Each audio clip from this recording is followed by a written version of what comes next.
kipindi niko darasa la 5 tulikuwa tuna huyu mdada wa kazi ambaye alikuwa ni Malawi. Sasa ngoja nimtungie jina, nimuite Dajeni. Asa Dajeni alikuwa yani anaongea hivi, akikwambia kitu unamuelewa, lakini jinsi anavyotamka maneno yani sijui anaongea yani kama vile ulimi wake labda una matatizo au ana ulimi mzito. Yani sijui semeje, akisema kitu ndio utamuelewa, lakini yani kama vile mtu ambaye amjui unaweza kusema baba anajifanyisha au anafanya makusudi. Sasa Dajeni bwana alikuwa ni mtu wa maombi. Yani akianza maombi, yani kwanza kabla hajaanza maombi anawaambia kabisa, jamani kuna mwenye shida mimi, maana mimi nikianza maombi mnanijua. Yani ataanza anazunguka panda juu shuka fanya hivi. Sema tu ndio hivyo alikuwa kwenye kuongea, yani ndio ulimi wake yani sijui uko namna gani yani. Basi sasa hiyo siku nakumbuka umeme uko umekatika. Tuko nyumbani, umeme umekatika. Niko mimi, mdogo wangu ananifuata na kulikuwa kuna huyu mdada mwingine ambaye bibi yangu kuna kipindi alikujaga nyumbani. Sijui alikuwa amekuja kufanya matibabu sijui nini, lakini alikuwepo nyumbani. Alikuwa na mdada wake wa kazi. Alikuwa anaitwa Zainabu. Huyu mtamtaja tu jina lake maana story haimuhusu. Alikuwa anaitwa Zainabu, hilo ndo jina lake. Wengine wote walikuwa wapo, wazazi sijui nini wako, kila mtu iko na sehemu yake. Sasa umeme ukakatika. Dajeni na huyo Zainabu wao walikuwa wamekaa nje. Yaani nyumba yetu ya zamani kulikuwa yani jikoni, afu kuna jiko tena la nje. Yaani mlango wa nyuma, jikoni, mlango wa nyuma afu kuna jiko la nje. Walikuwepo nje. Wanabandika sijui maji ya kuoga vile. Tunajua afu umeme umekatika. Basi sasa mimi na mdogo wangu kuogopa giza ile tukaenda nje kukaa nao. Afu nje tunajua mwanga nini mwezi, kwa hamna giza sana kama ndani. Basi tukawa tumeenda nje tumekaa nao tunapiga story. Sasa tunaongea yeye huyo Dajeni na huyo Zainabu anapiga story zao. Sasa mimi unajua ile utoto. Nikana mwangalia Dajeni kama hivi, Dajeni kwa nini unaongeaga hivyo? Unajua ile utoto, yani sikufanya hitu kwa makusudi au kumvea hapana. Ni kweli yani ule udadisi wa kitoto kabisa. Nikamweza wewe Dajeni, wewe kama unaongeaga hivyo au unafanya makusudi? Akaniangalia akatabasamu akasema Dajeni mimi, akajishika kabisa hivi kifuani, mimi ilitakiwa niwe nimekufa. Sijui mimi usinione hapa, mimi nitakiwa niwe marehemu, sasa hivi nitakuwa kwa kuna kaburi langu sehemu muda mrefu sana uliopita. Sasa unajua ile utoto, nikamwangalia nani yule Zainabu, tukaanza kucheka. Sijui naelewa, tukaanza kumtania kwa marehemu bwana. Unajua ni ile yani enzi hizo atuelewe chochote kuhusu imani, yani vitu kama hivyo. Yule Dajeni akawa anatuangalia akasema nyie chekeni. Sasa hivi mnaona kama mimi na hadithi vya uongo au kama na matatizo ya akili, lakini naomba tu niwaambie. Makelele nikiwa nasali vile mnasema Dajeni una makelele. Makelele yangu yale ndo alinipa uhai. Yani makelele yangu ndo alinipa nafasi nyingine kwenye maisha. Mimi nilitakiwa niwe nimekufa. Basi tukamwambia bana si utuambie shida nini, yani mbona ni mafumbo. Basi ndo akaanza kutuhadisia. Kabla hajaja kufanya kazi kwetu enzi hizo, kuna nyumba alikuwa ameenda kufanya kazi iko Ilala. Ilikuwa ni huyo mama ana watoto wake 3. Mtoto wake wa kwanza so wake wa kumzaa alikuwa ni mtoto wa mume wake. Afu wale wawili wa kike ndo wa kwake yeye. Mume wake amefariki. Kwa anakaa tu kwenye nyumba. Hiyo nyumba yake ilikuwa ni unajua kuna zile nyumba sio gorofa lakini ni kubwa. Iko na nyumba sijui ina vyumba 6 sijui kitu kama hiko. Basi sasa yule Dajeni akawa amefikia pale kufanya kazi. Basi ile siku ya kwanza amefika akamkuta kwa kuna house boy yuko anamwagilizia maua pale garden. Akamwambia dada mambo, poa, karibu. Akamuuliza, "Kwa nini umekuja kufanya kazi hapa? Utapaweza?" Watu humu ndani waga wakai, wewe sijui ni mtu wangapi mwezi huu unakuja. Basi sasa kwa vile Dajeni yule mtu ambaye yuko serious, yani mtu ambaye anapenda kufocus na vitu vyake nini. Akamwambia tu, "Mimi nimekuja hapa kufanya kazi. Sijaje kufuata umbea wala nini." Haya mkaka akamwacha. Basi nyumba ni kubwa, ina vyumba 6.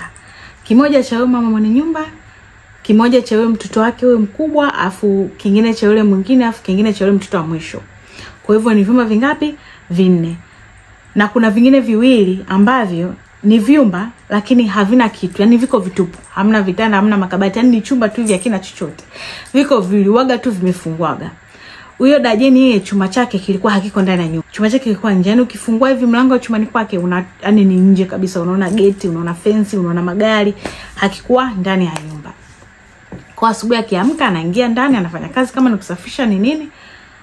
Akimaliza kazi zake anarudi chumani kwake nje. Sikafika siku ile iliyofuata ndo akawa anaanza kazi. Sasa mama watoto wake wawili walikuwa nasoma St. Mary's ya pale Tabata. Yule mtoto wa kwanza yule wa kike alikuwa hasomi, alikuwa anauza duka la huyo mama ambapo liko hapo. Unajua nyumba ambazo ni nyumba afu ina frame yake mbele. Ndio hivyo huyo mdada kazi yake alikuwa anafanya nini, anauzaga hilo duka. Lakini wale wawili ndo wanasoma St. Mary's. Kwa hiyo asubuhi la Jeni kaamka nataka aanze kufanya kazi siku yake ya kwanza. Wale watoto driver wakamkuja kufuata wameenda shule. Basi kaingia ndani anataka aanze kufanya nini, usafi. Yuko jikoni anaosha vyombo. Yaani unajua ile ushekwa na ile hali unahisi kabisa kuna mtu pembeni yako au nyuma yako lakini hamna mtu. Yaani wewe unahisi kabisa kuna kitu kimesimama pembeni yangu lakini hakuna mtu. Ndio anakuambia siku ya kwanza yuko jikoni anaosha vyombo hivi. Anahisi kabisa mbona kama kuna mtu yuko pembeni yangu ananiangalia. Lakini hakuna mtu. Hakuna mtu. Yaani anasikia kabisa kama kuna mtu hadi vinyoleo kama vinasimama kwa sababu unajua ile mtu atakiwa amekaribia yako hivi akikusogelea hivi kuna jinsi unasikia hata kikufanyia hivi kidole hata kama umefunga macho utahisi kabisa kwamba kuna mtu ameweka kidole mbele yake. Na hivyo yakanasikia kabisa kuna mtu pembeni yake lakini haoni mtu. Basi akapotezea. Akaendelea kuosha vyombo mara apike nini. Sasa yuko jikoni anasikia upepo yani yani upepo kabisa, unajua ile upepo kabisa ule mchana kuna muda upepo unakuja mwingi. Akasema ngoja nikafunge madirisha au kuna mlango uko wazi. Jamani, anaenda kuangalia sebuleni, milango yote imefungwa. Madirisha yote yamefungwa. Akasema upepo umetokea wapi jamani? Mchana huu kila kitu kimefungwa, upepo umetokea wapi?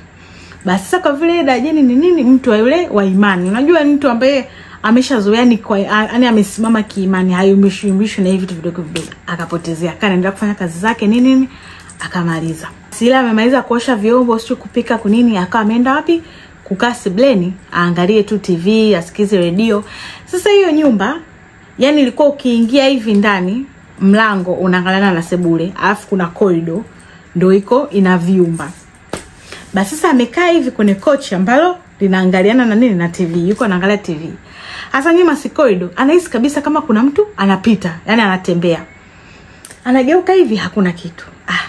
Akaendelea kuangalia zake TV akapotezea. Akikaa tena hivi akitulia, yani akiangalia TV anasikia kabisa mtu kabisa nyayo, anasikia mtu anatembea nyuma yake. Akigeuka hakuna kitu.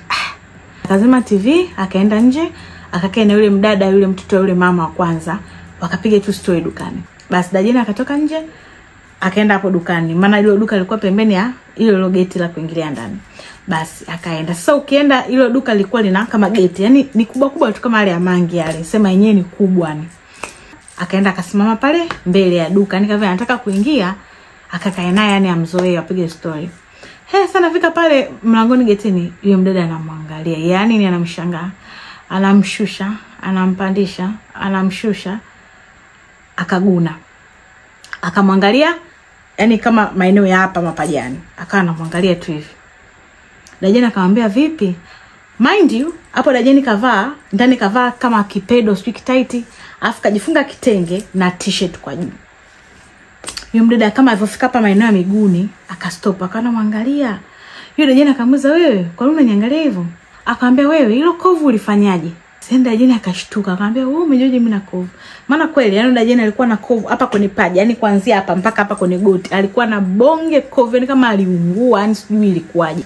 Huyo mdada akana mwangalia kwenye maeneo ya mapaja. Anamwambia, "Hilo kovu umetoa wapi?" Hasa Dajeni anashangaa, "Wewe kovu gani kati nimevaa nguo? Wewe kovu langu milionea wapi?"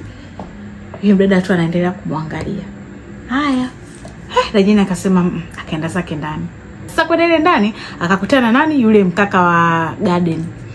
Yuko amekaa zake nje. Yule mkaka uaga anakuja, anafanya kazi zake, anaondoka jioni, ana familia yake sehemu nyingine. Alikuwa halali hapo ndani. Basi Sasa Dajeni kumkuta, akaenda kwa yule kaka akamuuliza, "Mbona mdada dukani simuelewi? Ananiuliza maswali ambayo sielewi." Akamwambia, "Wewe usimuone hivyo mwenzako. Huyo dada, wewe usiona umevaa hivyo. Ukienda pale dukani yeye anakuona huko uchi wa mnyama. Yaani anakuona hujavaa hata kitu chochote, anakuona kama ulivyozaliwa." Akamwambia, "Kweli?" Akasema, "Yaani ndo alivyo. Sio wewe tu, mteja, mtu yote anayesimama pale mbele ya duka anamuona kama hajavaa nguo yoyote." Tu ameenda kupiga story vomaliza jioni, akarudi zake chumani kwake kusikiliza. Alikuwa anapendaga kusikiliza, alikuwa na kisimu kidogo hivi, vile vinokia. Anaweka hivi radio, anasikiliza zile mahubiri ya nini jioni. Alikuwa na hiyo tabia. Sasa alipomaliza jioni ile akaingia ndani, kapika, kanini, kaandaa. Wale wadada watoto wawili wamerudi shule nini hivi. Amaliza jioni vizuri ile mida saa 1 saa 2, akarudi zake wapi? Chumba chake kule nje. Basi sasa huo siku amesali alipomaliza, akarudisha mlango wake vizuri. Kaloki, kahakikisha, kachukua ile funguo kaeka chini ya mto. Basi akalala. Sasa usiku ya mida saa 7 saa 8, yani usiku wa manane. Anasikia baridi, akati amejifunika. Asa akashtuka ili kama dirisha liko wazi alisahau kufunga, afunge. Anakuta mlango uko wazi. Yani uko wazi kabisa kama vile hana mlango. Anaona magari, anaona nje, garden, kila kitu. Akasema, "Jamani, huu mlango mimi nilifunga kabisa na funguo." Mpaka akainua hivi mto kuhakikisha kwamba labda funguo ipo chini ya mto. Akasema, "Jamani, huu mlango nani kaufungua?" Kwa kabla ya kunini ya kwenda kurudishia, akaruka hivi kitandani, akapiga magoti kuanza kusali. Sasa alikuwa amelala tu na brazia tu na nguo ya chini ya ndani. Akapiga magoti akaanza kusali kemea, sijui nini. Anasikia kama upepo unapita, puli mlango likajibamiza. Yaani kama vile kwa haraka mlango umejifunga, ukajibamiza huko anasali. Yeye bado tu anaendelea kusali. Palipotulia akaingia tena kulala.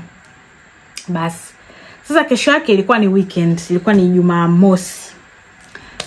Kaamka vizuri, yuko jikoni sasa anasafisha, anataka andae chai. Ilikuwa ni chai sio chakula cha mchana. Mtoto yule mama wa mwisho sijui wa pili wa mwisho, ngoja tumuite Mwana, tufupishe jina lake.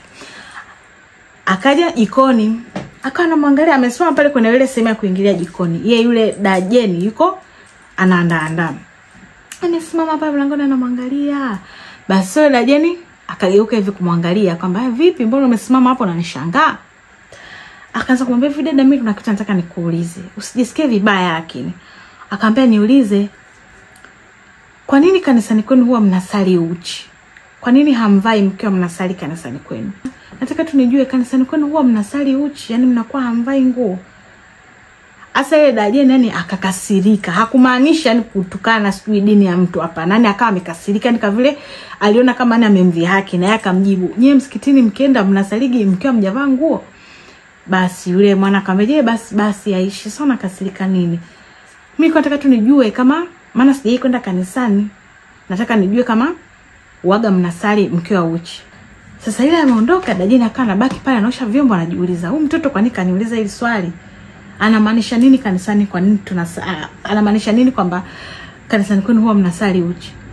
And then akili click kwamba ngoja, jana alipokuta mlango wake uko wazi, aliruka kitandani kupiga magoti. Nakumbuka alikuwa hajavaa nini? Nguo, alikuwa tu amevaa nguo ya ndani. Akili yake ikamjia, huyu mtoto amejuaje? Lakini bado alikuwa hajaogopa wala hajateteleka, yumo tu kwenye nyumba. Basi sasa dajeni akaanzisha tabia kwamba akimalizaga kazi zake anaenda zake chumbani tu, anakaa anajifungia, kama alikuwa na kibiblia chake kidogo anakisoma nini, anasikiza kiredio kwenye simu chake kile Kinokia, analala kama hana kazi. Basi weekend ikaisha kama hivyo. Jumatatu ikafika, watoto wameenda shule, yule mdada mwingine yuko dukani, yule mkaka wa garden amekuja na yeye, yule mama yuko kwenye shughuli yake. Kwa hiyo nyumbani tu pale yuko nani? Dajeni na yule mkaka wa garden, ukitoa yule mdada wa dukani. Basi sasa Jumatatu amaliza vizuri kazi zake, sio vyombo, kudeki, kila kitu.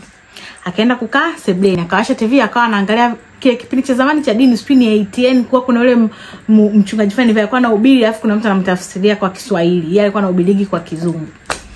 Ndio akawa anapeleka kuangalia mahubiri hayo kwenye TV. Basi sasa anaangalia akaanza kusali. Yaani ni mtu ambaye akikaa tu kama boreka anasali. Alikuwa mtu wa hivyo. Hata yule anasali, anasikia kama kuna watu kwenye vyumba. Akati anajua nyumbani yuko mwenyewe. Yule mama yupo, watoto wako shule, yule mdada mwingine yuko nje. Houseboy yuko nje anafanya nini? Anafanya shughuli zake. Yuko anasali, anasikia kama kuna purukushani. Yaani hasikii wanasema nini, hasikii maneno exactly, lakini anasikia sauti za watu na kama purukushani. Sio unajua mtu akiwa chumbani au watu wakiwa kwenye chumba fulani, hata kama wanaongea wanaongezana au wanafanya kitu, hata kama utasikia wanasema nini, lakini utasikia tu ile miungurumo ya sauti, fanya hivi, shughuli hivi na hivi. Akasema, "Jamani, kuna nani kwenye hivi vyumba?" Akawa anasali. So huko anasali, akaanza nyimbo kuabudu, sijui anaimba. Huko anaimba, anainuka, anatembea corridor kwenda kuangalia, kufungua vile vyumba kuangalia ni nani, au hata agonge aseme jamani nani yupo huko ndani. Anaimba kwa anatembea corridor, aenda. Sasa anaenda hivi kabisa, anasikilizia ni chumba gani ndio kinatoa sauti. Akasikia ni vile viwili ambavyo havinaga chochote, havina vitanda, havina mtu, ambavyo havilaliwi. Anaenda anajaribu kufungua hivi kuangalia ndani, milango imefungwa, yani imelokiwa. Basi akatoka nje kwenda nyuma ya nyumba, ndo kuna madirisha hivyo vyumba viwili, maana vimepangana hivi. Sasa anaangalia hivi, hamna mtu, yani chumba cheupe, hamna hata speak kitu gani, yani tu ni sakafu na ukuta. Basi sasa akasema jamani, mimi nimesikia sauti kabisa kutoka kwenye hivi vyumba. Anaangalia, akaenda kwenye kile cha pili na tena anachungulia, hakuna kitu chochote. Basi akarudi zake ndani, akaendelea kukaa zake sebuleni. Anaendelea kuangalia mahubiri. Sasa anaendelea kuangalia mahubiri paka tu kimya. Alianza tena kusali. Anasali anasikia tena kama sauti, yani lakini bado yumo tu anafanya kazi huko, hakuondokaga. Wala hiyo haikuwa point yake ya kusema kwamba mama mimi naondoka. Yumo tu anaendelea kufanya kazi. Ameendelea tu kukaa, ikapita kama wiki 3, sijui wiki 4 karibia, yuko tu bado anaendelea kufanya kazi. Asa kwanza anakuambia Dajeni tangu aanze kufanya kazi kwenye ile nyumba, hajawahi kumuona mama mwenye nyumba anakula. Yani hajawahi kumshuhudia mama mwenye nyumba anakula hata siku moja. Wala kuulizia eti chakula, wala siku nipakulie, wala yani hata siku moja. Akitokaga shughuli zake, amjambo nini chumbani kwake. Kumshuhudia hivi hata ile weekend ameshinda basi nyumbani siku nzima, sawa. Weekdays labda yuko kazini haba anakulaga huko. Basi hata weekend hajawahi kumuona anakula. Atamka asubuhi, atakaa kama ni sebuleni, kama ni nje siku nzima, au dukani siku nzima, na hali hata kidogo. Watoto wake watakuja ndani watakula, yeye hali. Sasa kuna iko kipindi kukaa kuna mgeni amekuja, mwanaume, kwa sababu ni mjomba, sio nani, ni ndugu wa hiyo familia. Akawa amekuja. Sasa kwa sababu kule ndani hawana vyumba vingi vya wageni, yani vyumba vyote ni vinalaliwa na wale watoto mama yao, vile viwili kumbuka havina vitanda wala nini, kwa mwezi mkamweka mgeni mle ndani. Kwa hiyo ikabidi Dajeni akaambiwa asafishe chumba chake vizuri, ama akiandae ndo mgeni atakuja kulala humo. Alafu Dajeni kwa muda mfupi ambao mgeni yupo, atafanyaje? Ataenda kulala ndani na ule mdada, yani yule mtoto wa yule mama wa kwanza yule anayeuza duka. Kwa ndo atakuwa na naye mpaka nini mgeni aondoke. Kwa Dajeni akawa amehamia ndani kulala kwa muda mfupi. Akawa analala na nani? Na yule mdada, tumuite Salome. Nimemtungia hilo sio jina lake. Akawa analala na nani? Huyo Salome kule ndani chumbani kwake. Baada siku anamuona akitoka kuoga, amevaa chupi hiyo hiyo huyo dada. Akiwa anaoga amevaa chupi hiyo hiyo. Akilala anavaa chupi hiyo hiyo. Hasa usiku, siku ya kwanza akakaa kimya. Siku ya pili, siku ya tatu akashindwa kuvumilia. Basi sasa Dajeni akawa anashangaa. Yaani huyo mdada huyo Salome alikuwa na chupi hiyo moja, chupi nyekundu, alafu kwenye yani chupi nyekundu tuseme ni hivi, alafu pale kwa juu pembeni kwenye hiyo chupi kuna kama kirundo hivi kimeshonewa kwenye hiyo chupi. Asani akawa anaivaa, yani hajawahi kuitoa. Akilala yuko nayo, akienda kuoga haivui, yuko anaoga humo. Siku ya pili, siku ya tatu akamuuliza iko siku hivyo ametoka dukani vizuri, amevua nguo, aenda anaoga, amemaliza yuko anajipaka mafuta, chupi kabisa ni mbichi. Paka Dajeni akamuuliza, "We Salome, kwa nini hiyo chupi uachagi ikauke? Uogopi mafanga wewe jamani? Hiyo chupi ungekuwa unazianika au una chupi moja?" Akaambia, "Hamna dada, mimi chupi mama alinipa, kaniambia nisiivue hata siku moja. Kwa mimi sijai kuivua, navaga tu hivi." Akasema, "Jamani, haumu ya upate UTI sio maugonjwa." Sasa Dajeni akajiuliza, au ndo ukute ndo maana hii chupi ndo inampa haba zile nguvu ambazo akienda dukani anaona wenzake wako uchi hata kama amevaa nguo. Sasa bwana, huo siku mmoja, hiyo nyumba yao hivyo vyumba sio self contained, yani bafu na choo viko nje ya chumba. Sasa siku moja Dajeni ameamka usiku, anataka nini aende chooni. Mwisho wa corridor kabisa kule mbele, ukisimama hivi katikati ya corridor ndo kuna mlango wa bafuni na chooni. Sasa yeye anatembea hivi corridor, anasikia sauti ya mtu anatafuna. Yani anatafuna kabisa kwa nguvu, yani anatafuna ni kitu ambacho kinavutika, na anatafuna kabisa. Yani afu kwa pupa, yani kama vile mtu ambaye yani street semeje, kama mtu mwenye njaa, yani hivyo. Afa ngavya anahema. Sasa anazidi kusogea hivi corridor, chumba cha yule mama mwenye nyumba kiko wazi kidogo, yani sio chote, yani kimlango tu kiko hivi wazi. kiko giza lakini inaonekana huko ndani yani kama vile kuna kitau kimshumaa kimewashwa. Maana tunajua ile mwanga mshumaa huaga ni kama unatingishika hivi, kwa unajua kabisa kama amewasha mshumaa ndani. Alafu sasa yani ukiwa unapita hivi corridor anaona ni unajua mtu ukiwa umesimama hivi mbele ya mshumaa yani kivuli chako kinakuwa kinaonekana kwenye ukuta. Sasa ndo Dajeni akawa amesogea pale anaangalia hivi ukutani anaona kivuli. Yani anaona kama mtu amekaa chini anakula, yani anaona tu mkono yani kama vile mtu ameinama hivi yuko anakula, anaona pale kwenye kivuli. Akawa sasa amesimama kimya anaangalia. Ghafla akaona mshumaa umezima. Giza limetokea ghafla kule chumbani. Ghafla naona mlango pum, yani kama vile mtu kaurudishia kwa nguvu. Ndio basi yeye kwenda zake nini? Chooni. Kaenda chooni akasema jamani Mungu wangu ni mambo gani haya? Akaenda chooni, alipomaliza akarudi kitanda. Akarudi zake tu kulala. Sasa amelala muda ya saa 9 hivi. Akakamani akashtuka tu ghafla. Sasa akawa amelala hivi. Sasa kushtuka ghafla anaona yule mama mwenye nyumba anamwangalia. Amesimama hivi kitandani anamwangalia. Yeye yuko hivi amelala. Mama mwenye nyumba amesimama hivi pembeni ya kitanda anamwangalia yeye hivi. Akashtuka. Sasa ile kama hata kufanya chochote. Yule mama akusema chochote. Kafika tu pale akafanya hivi. Dajeni anakuambia anaona giza. Haoni chochote, yani haoni chochote. So unajua hata kama uko gizani bado kuna ile nje sijui mwezi nini, hata taa za nje bado zitamulika ndani kwa kuna mwanga kwa mbali. Lakini akawa haoni, anaona giza ni kama vile kwenye chumba giza. Basi sasa asubuhi yule Salome mida sijui ya saa 12 anamkaga mapema kwa ajili ya kuwahi nini kufungua duka. Lakini hata kama anamka mapema yule Dajeni huaga anamkaga mapema kwa sababu yeye inabidi aandae sijui chai asubuhi, maana kuna watu wanaenda shule, wengine wanaenda makazini, inabidi wanywe chai. Sasa ndo kuangalia hivi anakuta Dajeni bado amelala. Asema mbona sio kawaida yake, ndo kumtikisa hivi Dajeni. Sasa Dajeni hapo anavyohadisia akawa anasema kwamba anamsikia kabisa, yani vile anavyomtikisha lakini hawezi kuitikia, hawezi kufungua macho, hawezi kufanya chochote. Yani yupo tu hivi. Yani tu hivi tu kitandani. Anamsikia kile kitu anavyosema, Jeni amka." Yani yeye yuko kama vile gizani, yani kwenye chumba cha giza, haoni chochote. Yani kama vile amefunga macho lakini yako wazi. Uko alipo yeye. Ndo kumpigia, "Mama, dada amki huko nyumbani." Basi mama akamwambia, "Mpelekeni hapo dispensary, mwambie huyo nani, ani yule mkaka wa nje." Huyo dada ndo kukimbia nje kwenda kumwambia yule mkaka. Hasa kumbuka kulikuwa kuna nini, yule mgeni alikuwepo. Kondo na yeye kumuita, "Jamani njoo tusaidiane tumbebe huyu tumweke kwenye gari mwaisha hapo dispensary hapo barabarani." Basi na uzuri driver naye ndo akawa amerudi kutoka kuwapeleka wale watoto shule, ndo amerudi kurudisha gari. Basi wakaingia ndani fasta wakambeba. Hapo Dajeni anakuambia hata wanapokuwa wanambeba, yani anajisikia kabisa hivi nimebebwa, anasikia kila kitu lakini ndo hawezi kufanya chochote. Wamemwinua hivi kitandani, huyo wameweka kwenye gari wakampeleka dispensary. Dispensary ilikuwa ni ndogo, yani sio eti kubwa kama hospitali. Ni kuna chumba tu hivi cha dokta kidogo, alafu pembeni kuna tu kama kichumba kingine kiko wazi, alafu kuna kitanda kimoja. Basi ilikuwa ni ndogo. Asili wamemweka kitandani pale, nani nesi anakuja anasema, "Nyie jamani, mbona mnaleta maiti? Tangu lini maiti zinaitwa dispensary? Hapa hatuna mortuary." Sasa wakawa nashangaa, akasema, "Si nesi hatujui, tumeshangaa tu amke." Akasema, "Amjui nini, huyu mtu amekufa masaa kadhaa aliyopita, mnamleta hapa sasa hivi, mimi nifanye nini?" Basi sasa yale mazozano daktari akasikia, ndo akatoka nje, "Kuna nini?"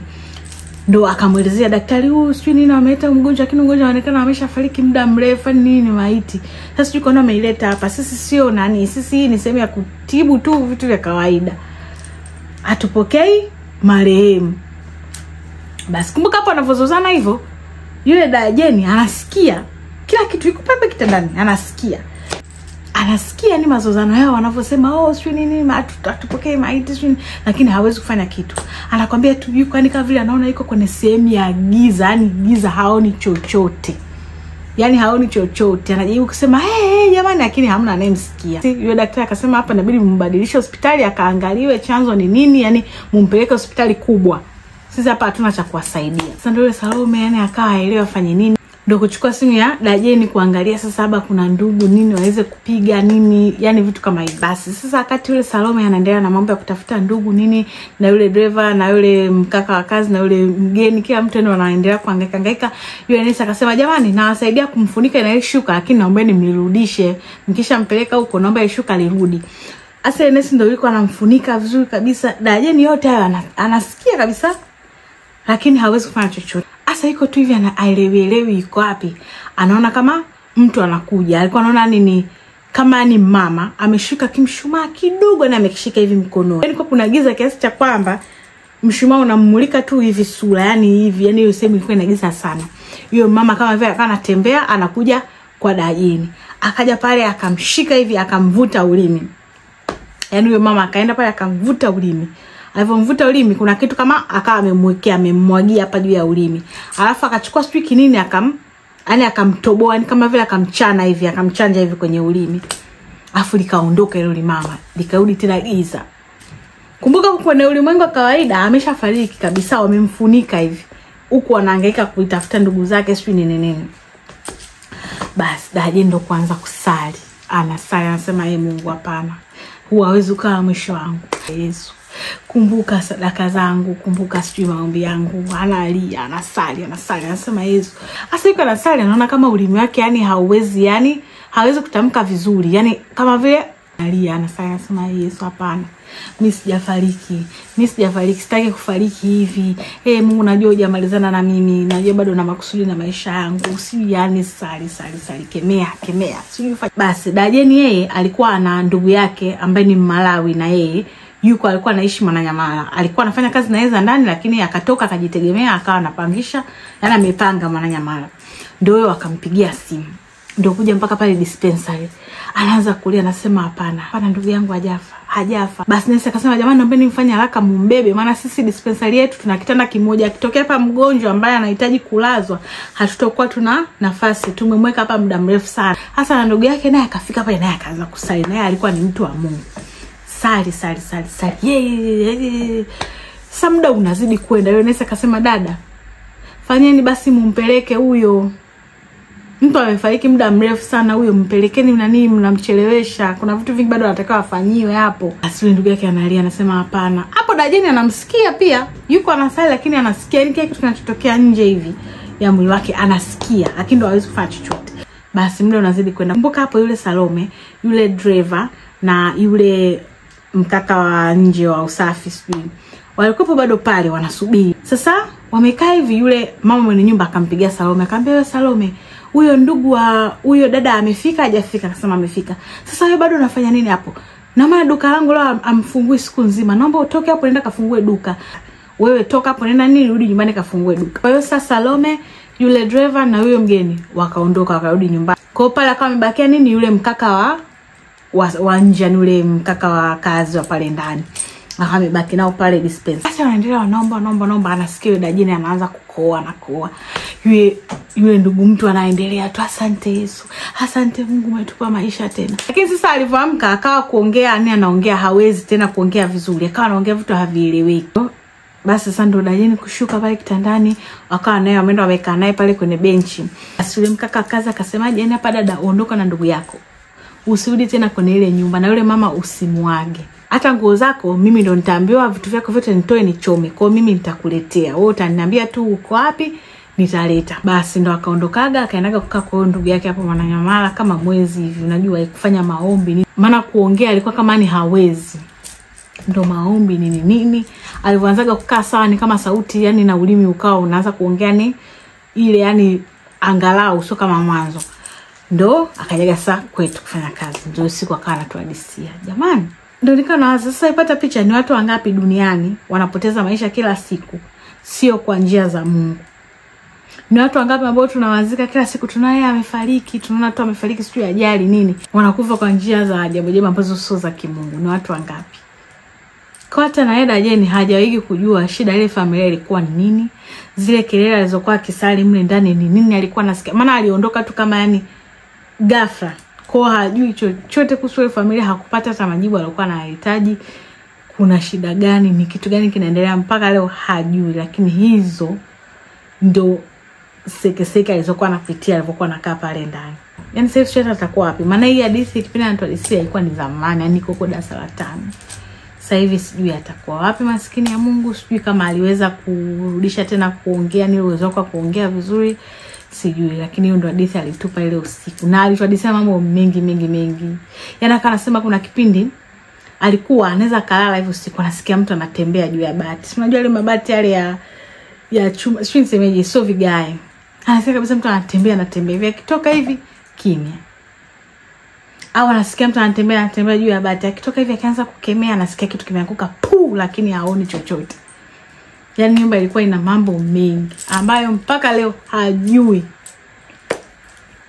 shida ilikuwa nini. Kwa jamani, tuwe waangalifu. Tuombe kwa dini yako, kwa imani yako. Tumshikamane na Mungu. Dunia ina mambo mengi. Yaani mambo mengi. Mtu akikuhadithia hivi unaweza kaisi movie ya Kinigeria. Je, ni watu wangapi huko mnajiita watu wa Mungu?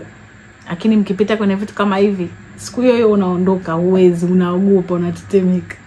Wangapi tungepitia kwenye hili jambo tungeweza kusimama tukasema hamna, napambana navyo, havinitishi. Ni wangapi? Kwa hapa ndo tumefika mwisho story yetu, na hii story nimedisoma muda mrefu sana. Kwa kuna vipande vingi sana, kuna viscenario, visini vingi ambavyo nitakuwa labda nimeviruka kwa sababu sikumbuki kila kitu. Nimejitahidi kadri ya uwezo wangu kuhadisia scenes ambazo nilikuwa nakumbuka kama alivyo nihadisia mhusika. Kwa hiyo ukifika labda sehemu kwenye story ukasema mbona paka sere, mbona paka haieleweki imekwaje, utakuta nilisahau labda alinihadisia kilikuwaje ikwaje, lakini sikumbuki kila kitu. Kwa hiyo asante sana kwa kuangalia video mpaka mwisho. Usisahau kusubscribe, kulike na kushare. Mtu anaweza akajifunza. Bye.